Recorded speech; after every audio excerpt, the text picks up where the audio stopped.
Vamos a la palabra del Señor y quiero que me acompañes al libro de Mateos capítulo 16, una conversación entre Jesús y sus discípulos muy conocida entre nosotros. Mateos capítulo 16, versículo 13 al 16. Solamente no le voy a extender la otra parte, amén, de lo que ellos están hablando. Una palabra que Dios depositó. No sé si es por los tiempos que se están avecinando, por las cosas que están ocurriendo, pero donde se advierte a tiempo muere menos gente. Amén. Donde hay aviso, la gente se atiende a eso y dicen, por ahí yo no paso. Así que lo tenemos, Mateo capítulo 16, versículo 13 al 16. Lee la palabra del Señor con la bendición del Padre, Hijo y Espíritu Santo y la reverencia del pueblo. Amén. Viniendo Jesús a la región de Cesarea de Filipo, preguntó a sus discípulos diciendo: ¿quién dicen los hombres que es el Hijo del Hombre? Ellos dijeron: unos Juan el Bautista, otros Elías y otros Jeremías o alguno de los profetas. Él le dijo, preste atención: ¿y vosotros quién decís que soy yo? Respondiendo Simón Pedro dijo: tú eres el Cristo, el Hijo del Dios viviente. Padre, gracias por la palabra que tú has depositado en nosotros en esta mañana para compartir a tu pueblo, Señor. Abre nuestros corazones, nuestras mentes estén preparadas para recibir el consejo del cielo aquí en la tierra. Ministranos, háblanos, sánanos, Señor, posiciónanos, que se haga tu voluntad en medio de esta casa, Señor amado. Que tu unción se mueva con libertad en esta casa y que nos traiga, Señor, a cuenta, que nos lleves y nos acerque a tu palabra, Padre, para arrepentirnos de alguna cosa que hemos hecho que te hagan ofendido a ti, Señor, para seguir caminando esta linda y hermosa jornada junto contigo, en el nombre de Jesús. Y el pueblo dice amén. Se puede sentar, amada iglesia. Gloria al Señor. Voltéate a tu hermano y dile: ¿quién soy? ¿Quién soy? Esa fue la pregunta que Jesús le hizo a sus discípulos. ¿Quién soy yo? Pero para ustedes, ¿quién soy yo?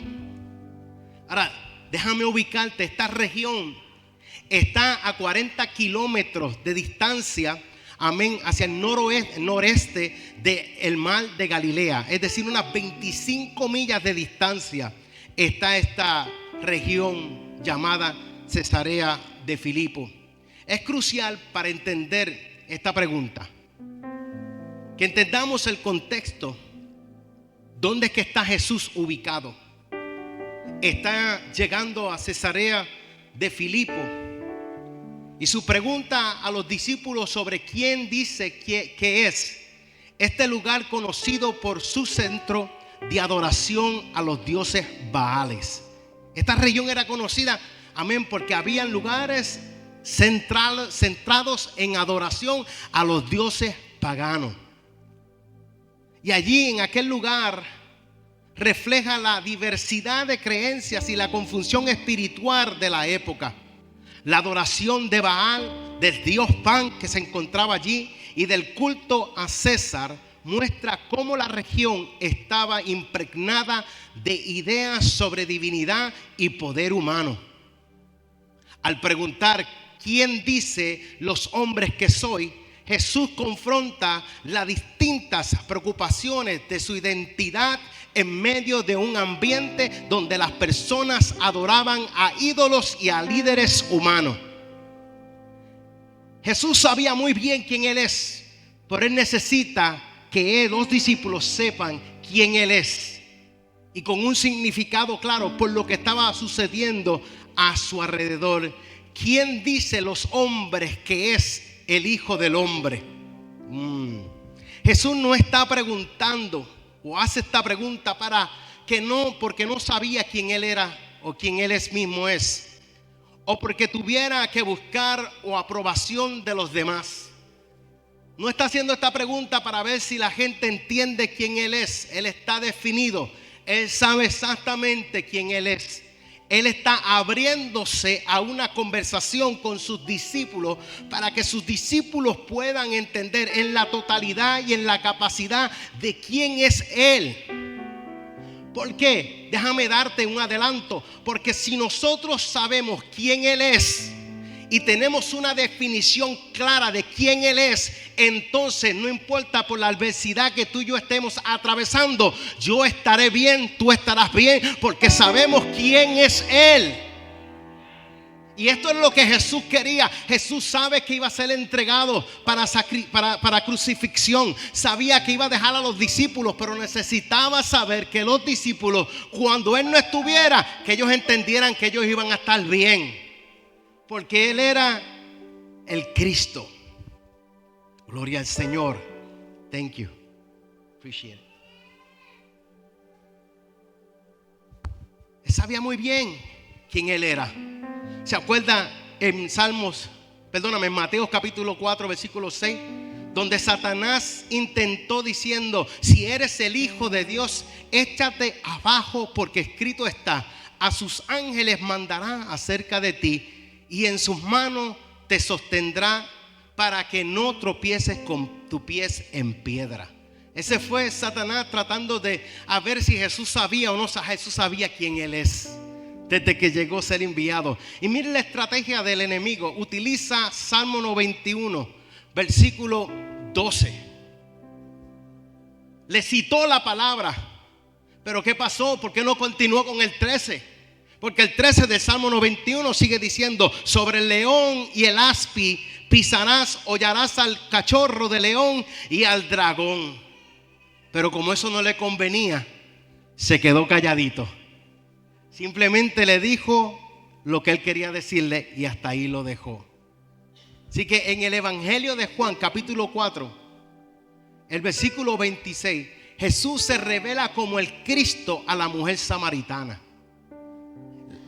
El problema era que los discípulos no estaban presentes cuando Él se declaró que Él era el Cristo, porque ellos se fueron a buscar un bocadito de comer. Le dio hambre a los discípulos y se fueron y lo dejaron solo. Y Él allí en esa conversación se dio a conocer quién Él era. Se identificó como el Mesías antes que Pedro lo declarara. Así que en el mensaje de Jesús había una similitud con la de Juan el Bautista. Porque cuando Jesús le pregunta a sus discípulos y les dice: ¿quiénes dicen la gente quién soy yo? Ellos dijeron: algunos dicen que tú eres Juan el Bautista. ¿Se acuerda Juan el Bautista? El que sumergía a la gente en las aguas para arrepentimiento. El que estaba en el desierto preparando el camino para el Mesías. El que se le fue dicho por el profeta, que se le fue dicho por el Señor, que el que ascendiera una paloma y se ascendiera sobre la persona, ese era el Cristo, el ungido. Juan el Bautista estaba claro que él vino a preparar el camino, porque detrás de él viene uno que los bautizará en Espíritu Santo y fuego. Él está claro. Ahora, cuando Jesús le pregunta: ¿qué dicen los hombres quién yo soy?, algunos de ellos dijeron que eran el Juan el Bautista. ¿Por qué? Porque en Mateo capítulo 3 versículo del 1 al 2 dice: en aquellos días vino Juan el Bautista predicando en el desierto de Judea y diciendo: arrepentíos, porque el reino de los cielos se ha acercado. Marcos 1, 14 al 15. Después que Juan fue encarcelado, Jesús vino a Galilea predicando el evangelio del reino de Dios, diciendo: el tiempo se ha cumplido y el reino de Dios se ha acercado. Arrepentíos y creed en el evangelio. Hay una similitud en la predicación de Juan el Bautista y Jesús. La gente, al escuchar la manera en que hablaban, decía: este tiene que ser Juan el Bautista, quien resucitó de entre los muertos. Porque usted conoce la historia de Juan el Bautista. Fue decapitado por haber anunciado primeramente la verdad y ver confrontado el pecado. Cuando estaba encarcelado, vieron esa vulnerabilidad y le quitaron la cabeza. Pero ellos dijeron: ese es el Juan el Bautista. Pero mire lo que dice Mateo capítulo 4, versículo 17. Desde entonces comenzó Jesús a predicar y a decir: arrepentíos, porque el reino de los cielos se ha acercado. Igualito al mensaje que estaba trayendo Juan el Bautista.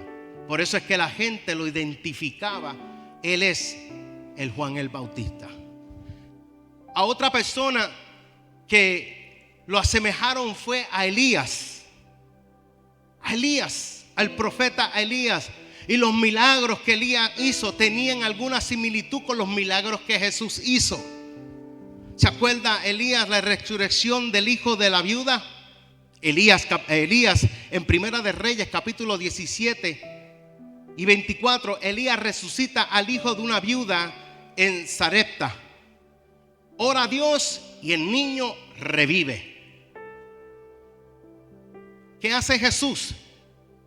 En Lucas 7, 11 al 17 relata la historia. Jesús resucita al hijo de la viuda de Naín. Al verla llorar, Jesús se compadece, toca el féretro y el joven revive. Hay una similitud de los milagros. Entonces ese tiene que ser Elías. En Primera de Reyes 17, 8 al 16 relata la historia de durante la sequía. Elías visita a la misma viuda de Sarepta. Y la harina y el aceite de su casa no se agotan mientras él estaba allí. ¿Qué hace Jesús? En Mateo capítulo 14, versículo 13 al 21. Al igual que Mateo 15, 32 al 39. Jesús multiplica el pan y los peces en 2 ocasiones para alimentar a multitudes, demostrando su provisión milagrosa. ¿Se acuerdan las primeras 5 panes, 2 pececillos? Lo multiplicó sobre más de 5,000 personas, porque no se contaba en aquel tiempo la mujer y los niños. Pero también 7 panes y unos pocos pececillos para servirles a 4,000 personas, sin contar las mujeres y contar los niños. Ellos vieron la multiplicación que había y compararon a Elías con Jesús. Pero también hay otros mencionados aquí, como el profeta Jeremías. Porque el mensaje de Jesús con el mensaje de Jeremías tenían alguna armonía. Porque la gente que está cuestionando es la gente que sabía lo que se había dicho antes. Conocían las profecías, conocían los escritos, los rollos, las historias. Lo que se había dicho lo sabían muy bien. Mire una de las cosas. El juicio sobre Jerusalén. Jeremías profetizó la destrucción de Jerusalén y el templo en Jeremías capítulo 7, versículos del 1 al 15 y el 26.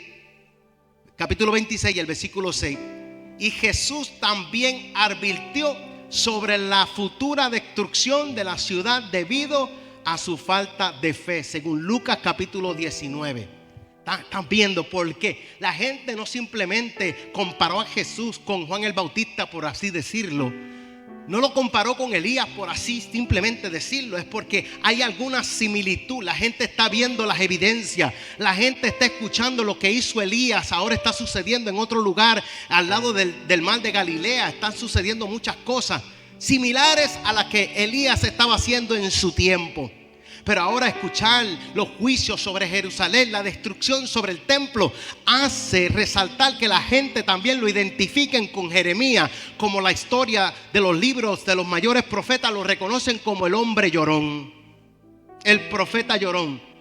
De hecho, escribió un libro llamado Lamentaciones, y su mensaje dentro de la escritura usted lo puede leer y usted puede sentir el dolor del profeta Jeremías. Mire lo que hizo Jeremías. Criticaba también la hipocresía. Jeremías denunció la corrupción religiosa en Jeremías capítulo 23 del 11 al 12. Al igual que Jesús, quien criticó la religiosidad superficial de los fariseos y escribas en Mateo capítulo 23. Tanto le llamaba hipócrita a los religiosos Jeremías, como también Jesús confrontaba a los religiosos de su época y le decía hipócritas, sepulcros blanqueados, tumbas vacías. Ay, Dios mío, ¿qué es Jesús?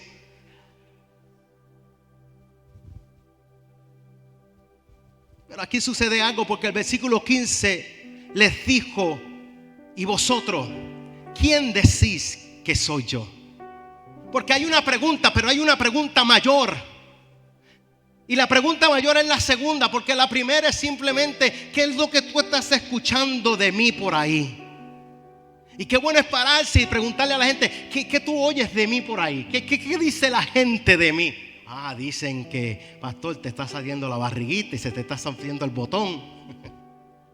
¿Qué dice la gente? Pero qué bueno es parar un momentito y decirle a la gente: pero tú, ¿qué dices de mí? Eso totalmente cambia, porque ahora no es la opinión de la gente, ahora son los que andan contigo. Y Jesús entendió la opinión de la gente, pero ahora está diciendo: yo quiero saber de los que caminan conmigo, de los que están conmigo, los que se quedan en la barca, los que se quedan en el monte, los que se acuestan aquí, el techo son las estrellas de ustedes. Yo quiero saber qué ustedes dicen de mí. Jesús estaba más interesado en la respuesta de sus discípulos. Quizás había alguna urgencia en el sonido de la voz de Jesús cuando hizo esta pregunta: ¿y vosotros qué dices que soy yo? Yo me fui a la escena y yo me imaginé el tono de voz que Jesús utilizó para preguntarle a ellos: ¿y ustedes? ¿Qué dicen ustedes? ¿Quién soy yo? Me imagino que todos los discípulos se comenzaron a mirar el uno al otro y tratar de darle una explicación o una respuesta. Pero tenía que ser una respuesta clara y una respuesta definida, porque lo que ellos iban a contestar los va a ayudar a cruzar al otro lado del ministerio cuando Jesús no esté. Pero para eso, dice, ellos tenían que tener una respuesta clara, una definición clara de quién Él era. No podían equivocarse como la gente que no caminó con Él, que no aprendió de Él, que no comió de Él. Él esperaba que los que estaban cerca del corazón de Él tuvieran una respuesta para toda su vida. ¿Quién dice ustedes que soy yo? Versículo 16: respondió Simón Pedro. Siempre Pedro se avanza. Simón Pedro dijo: tú eres el Cristo, el Hijo del Dios viviente. Entonces, cuando escuchamos esa declaración: tú eres el Hijo, en otras palabras, tú eres el Mesías, el ungido, hace resaltar la pregunta: entonces Jesús es más que un reformador nacional, más que un trabajador de milagros, más que un profeta. Jesús es el Cristo, Él es el Mesías, Él es el ungido del Dios viviente. Él es mucho más que Juan el Bautista. Él es mucho más que Elías. Él es mucho más grande que Jeremías. Él es mucho más grande que los profetas mayores y los profetas menores. Él es el Hijo del Dios viviente, el Mesías, el enviado por Dios por rescate de los que se estaban perdiendo. Nadie podía tomar esa posición, solamente el elegido de Dios, el separado por Dios, el Mesías. Versículo 17: entonces le respondió Jesús: bienaventurado eres Simón, hijo de Jonás, porque no te lo reveló carne ni sangre, sino mi Padre que está en los cielos. La respuesta que salió de los labios de Pedro no salió por el conocimiento, salió por la revelación del Espíritu Santo en la vida de Pedro. Y Pedro, me imagino que cuando Jesús, soy yo interpretando algunas cosas de la Biblia, ¿ok? Pero miren lo que está pasando. ¿Quién es el que dice: tú eres el Cristo, el Hijo del Dios viviente? Pedro. Y hay veces que cuando Dios te da una revelación, como que tu ego se levanta un poco. Como que cuando nadie puede revelar lo que tú revelaste, como que el profeta aquí soy yo, calladito. Y por eso es que después, más adelante, Pedro, aligerándose otra vez, le dice: Señor, no vaya. Y Jesús le dice: apártate de mí, Satanás. Se te fue a la cabeza la revelación.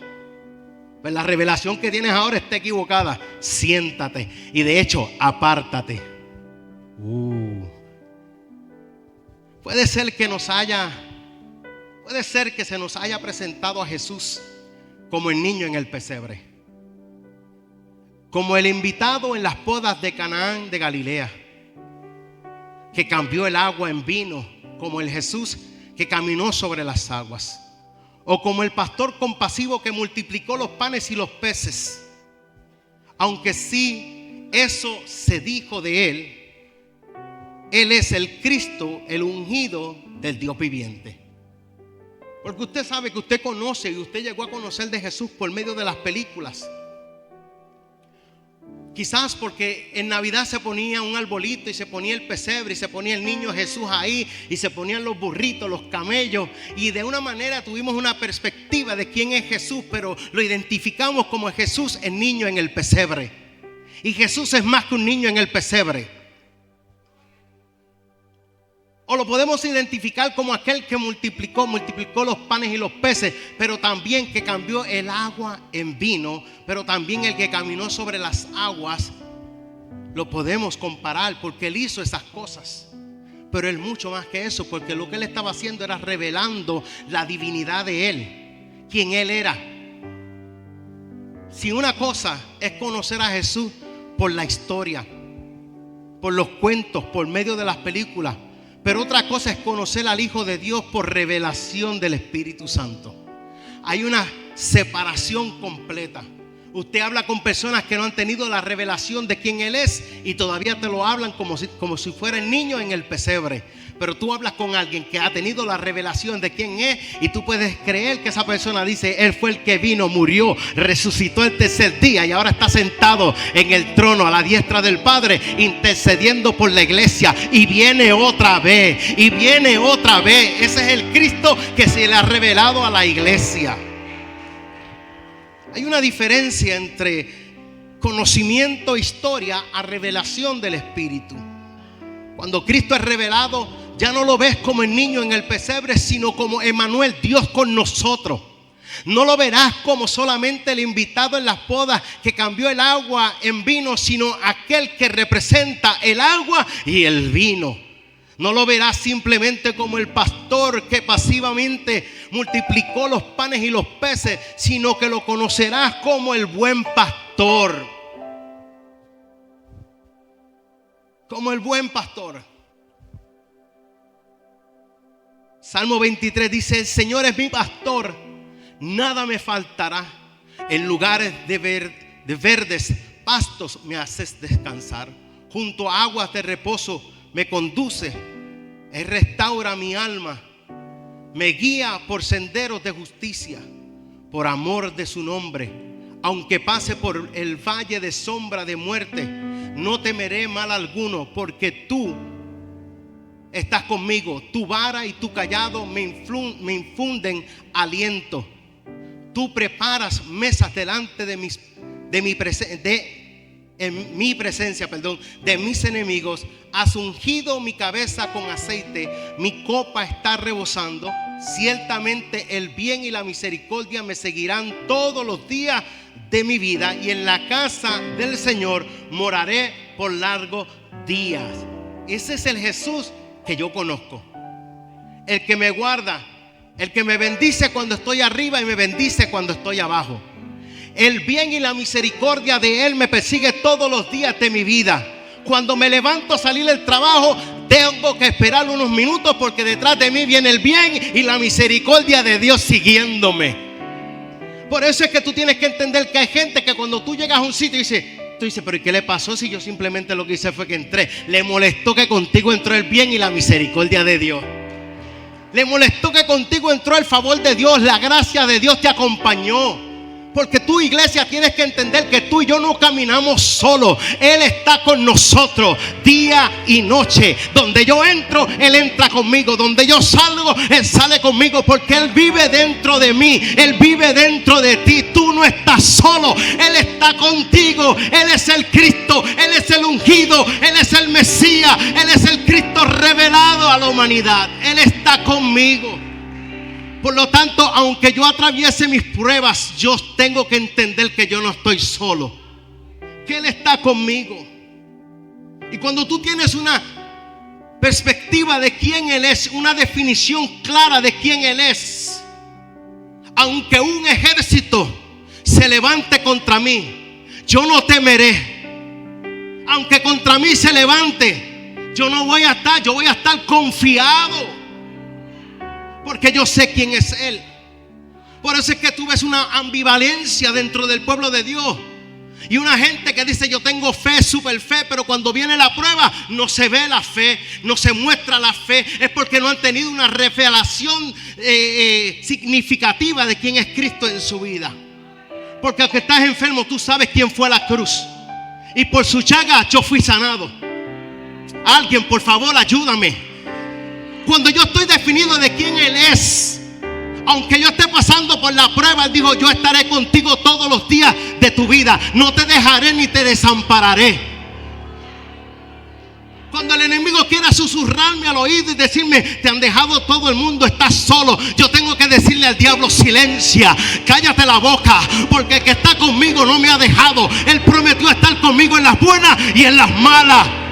Se podrá dejar mi mamá, se podrá irse, mi papá podrá irse, mis hermanos podrán irse, pero yo quiero decirte que hay uno que no se irá. Se llama Cristo. Aleluya. No estás solo, no estás sola. Tengo una definición clara de quién es Cristo. Cuenta la anécdota de una niña que está en un avión y hay personas a su lado que no son sus familiares. Y la niña tiene aproximadamente unos 11 o 12 años y está coloreando un libro. Pero de momento el avión comienza a hacer turbulencia, pero bien fuerte, que la gente comenzó a entrar en pánico. Yo no sé si usted ha viajado en el avión, pero la gente se hace valiente. Yo quiero este asiento y yo me voy a sentar aquí en primera clase. ¿Sabes qué? Que cuando se cae para el mar, el primera clase, el segunda clase, el que está en el baño se va para el mar también. Alaba, es mate. Por ahí dicen que cuando viajes en avión, vete en corto, para que se te haga más fácil nadar. Pobrecitos los que van a montar el avión ahora. No se monten en avión conmigo, porque yo soy de los que te pongo a mirar por la ventana y digo: mira por donde va el tiburón. Mi mamá no le gusta montarse conmigo en los aviones. El día que nos toca, mira, hasta cayéndome de la bañera. No tienes que montarte en un avión. No tienes que montarte en un avión. Pero esta niña está coloreando, ¿verdad? Un libro. Y el avión comienza a tener turbulencia. Tengo que cogerlo suave porque en una de esos me lastimo la espalda. Ya yo me conozco. Y comienza el avión a temblar y todo el mundo entra en pánico. Y la niña sigue coloreando. Y el avión de momento baja rápidamente sin nadie se darse cuenta. Y la gente comenzó a gritar y en mucho más pánico. Y la niña sigue pintando. Y de momento le da la curiosidad a la que está al lado y le da con preguntarle a la niña: niña, tú no sabes lo que está pasando. El avión está por caerse, el avión está temblando mucho. ¿Qué te pasa que tú sigues coloreando? Y le dice: es que mi papá es el piloto.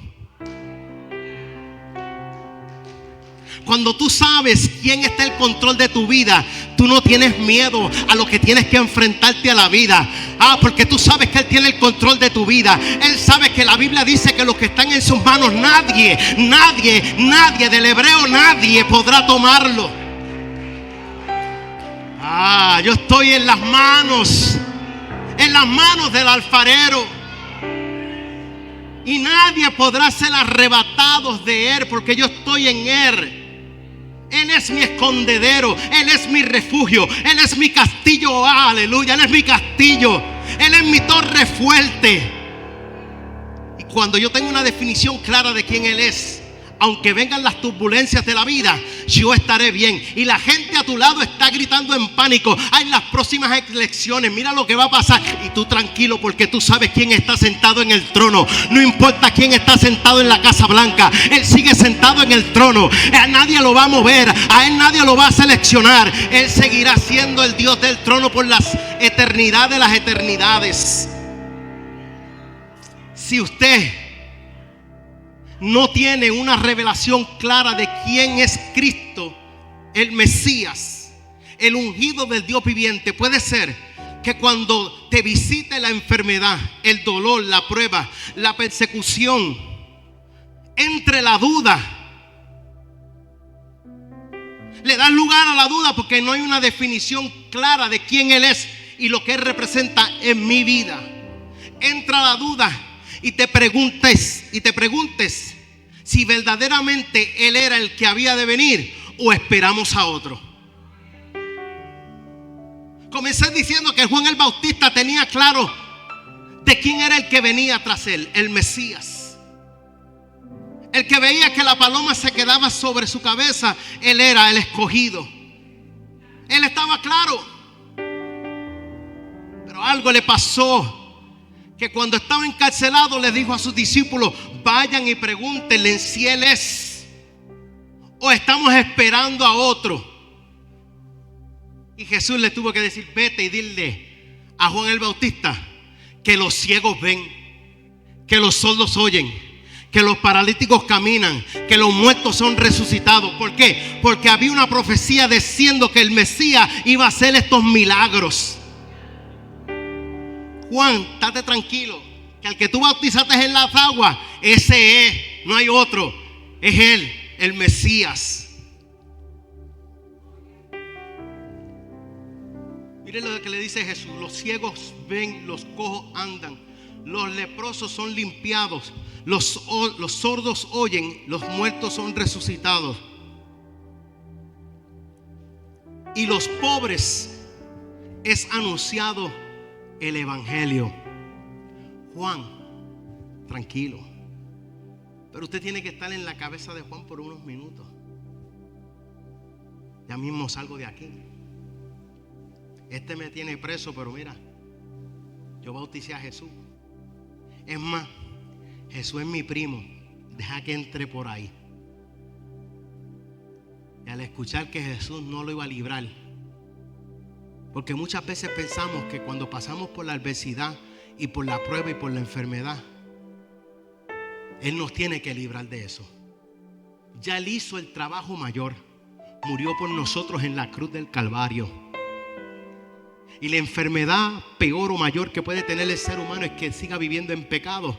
Y cuando venga el Rey de Reyes por la iglesia, tú te quedes y no te levantes en el rastro para encontrarte con Él por la eternidad y te quedes condenado y te pierdas en el infierno. La salvación es lo más que el hombre necesita.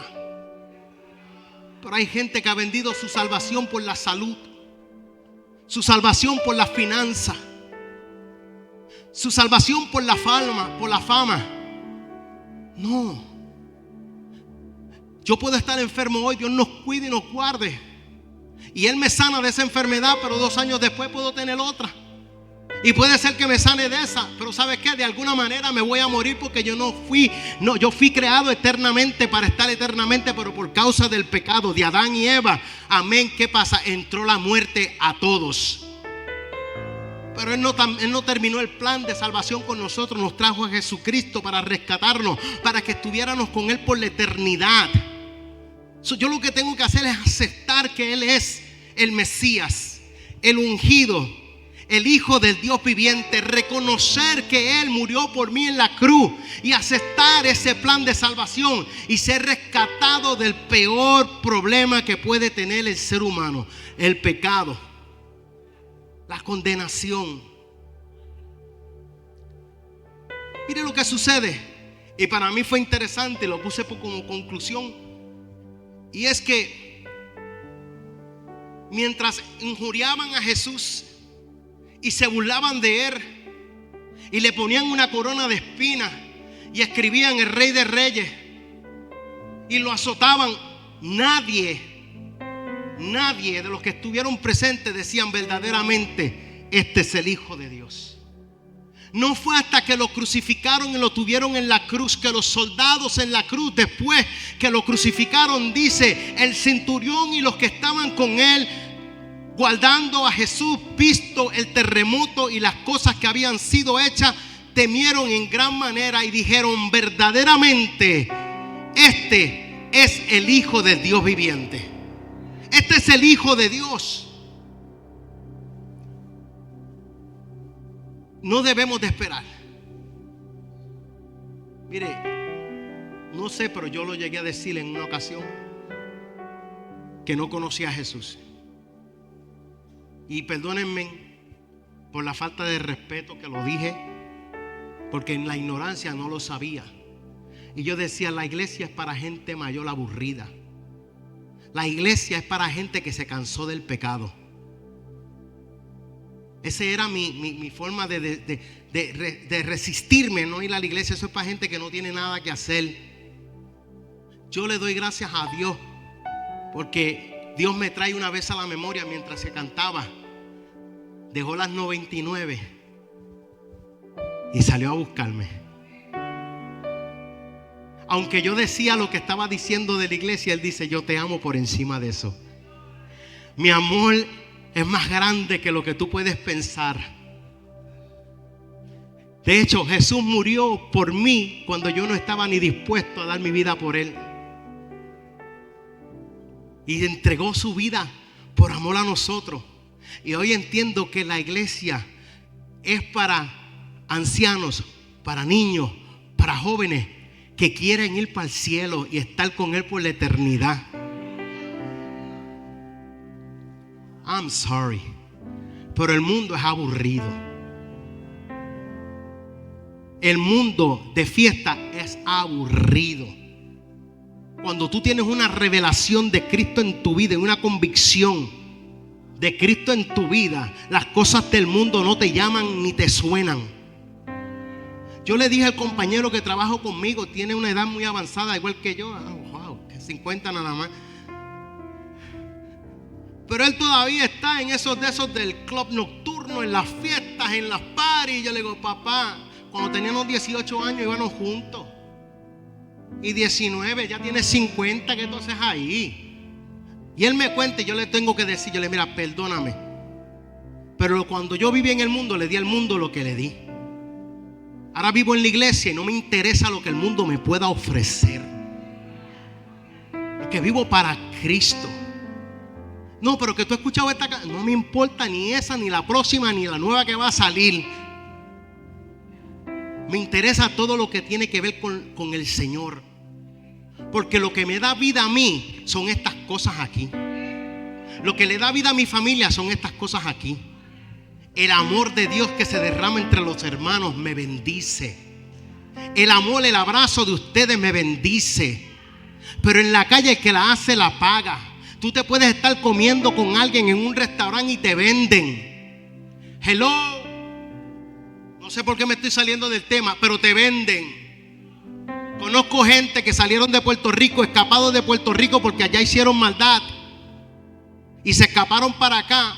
17 años después regresan a Puerto Rico y el mejor amigo los recibe y le dice: vamos a comer en un restaurante. Y cuando llegan al restaurante, el mejor amigo lo tenían amenazado y dice: el día que este hombre regrese a Puerto Rico y tú no nos digas a nosotros que llegó a la isla de Puerto Rico, te matamos a ti y te matamos a tu familia. 17 años después, ring, estoy aquí en Puerto Rico. Estás aquí, vamos a ir a comer. Y cuando están comiendo, el amigo le dice: déjame ir al baño un momentito. Y cuando va al baño, allí llegó los carros y allí lo dejaron pegado.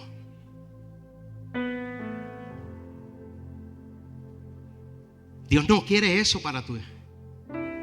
Conozco uno que mientras le estaba ministrando a la pandilla, estaba casi entrando a los caminos del Señor. Y yo: vente, cruza, lo que tienes que hacer es cruzar acá. Deja eso, no, que es que los hermanitos, yo tengo unos hermanitos mejores. Ellos le llaman los hermanitos. Yo tengo unos hermanitos mejores. El próximo sábado voy a evangelizar y lo encuentro esbaratado. completamente. Le digo, ¿qué te pasó?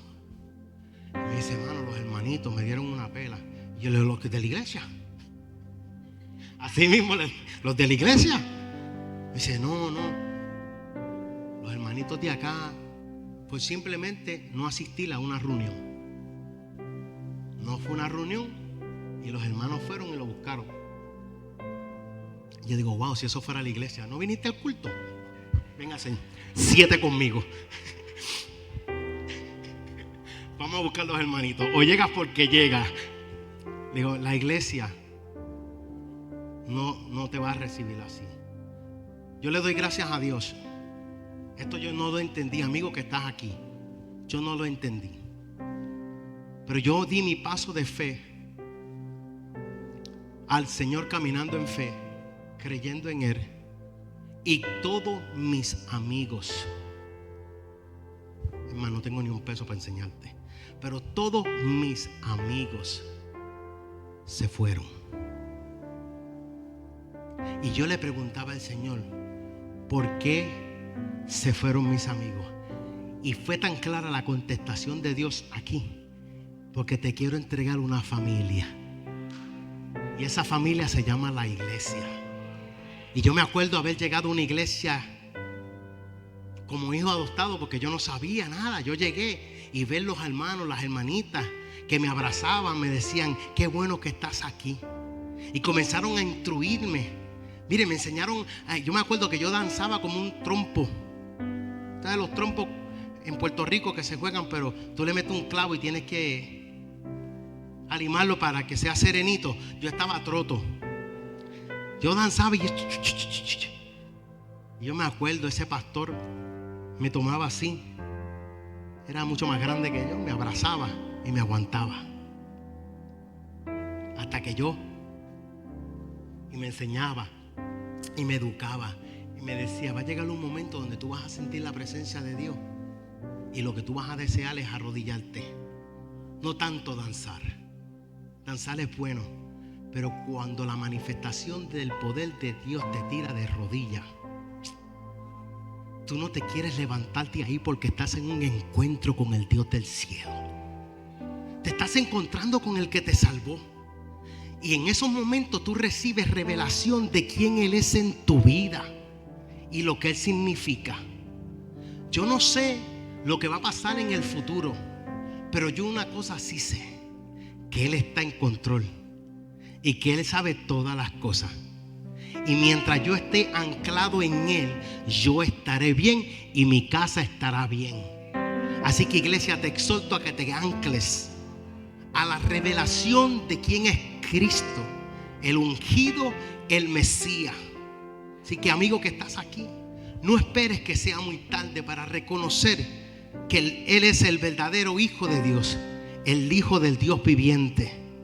Y termino haciéndote la pregunta: ¿y ustedes quiénes dicen que soy yo? Porque tu caminar, tu proceder habla de quién es Cristo en tu vida. Si tú no has perdonado a tu hermano, habla de quién es Cristo en tu vida. Si tú no tienes amor a tu prójimo, habla de la decisión que ya tú terminaste, de quién es Cristo. Lo que nosotros hacemos ya habla de quién Él es. Así que nuestro deseo es asemejarnos más al Hijo del Hombre. Amén. Vamos a ponernos de pies. Gloria al Señor.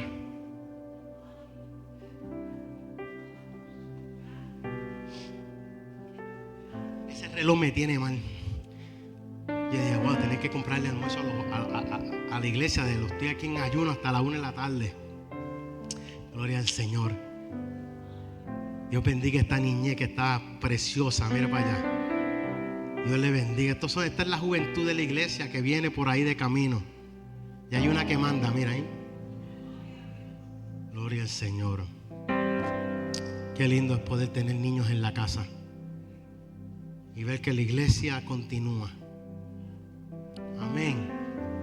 Amén. Siempre abro este espacio para amigo que estás aquí, visita que estás entre nosotros.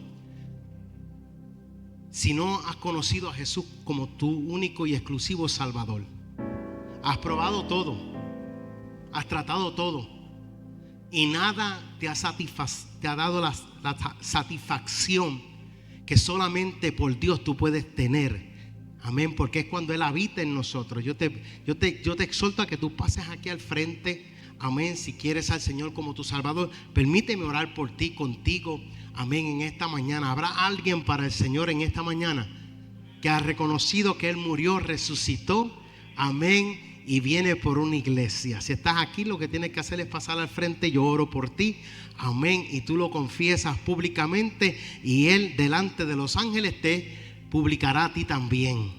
Gloria al Señor. Amén. Si no hay nadie, iglesia, amén. Hay veces que lo más cercano que conocemos de Jesús es el hermano, es la hermana, es el pastor, es el evangelista. Y puede ser que en el transcurso de la vida algún pastor te haya fallado, algún hermano te haya fallado, y tú digas, ¿cómo es posible si es cristiano? La gente es humana y la gente va a cometer errores. Pero yo te digo que sigas mirando a Jesús. Pastor, pero es que no lo veo. Está aquí y está aquí. No nos desenfoquemos. Sigue escudriñando las escrituras, no leyéndolas, escudriñándolas. Y siempre Él está con nosotros. Pero si estás viviendo esos momentos como Juan el Bautista, que sabías quién era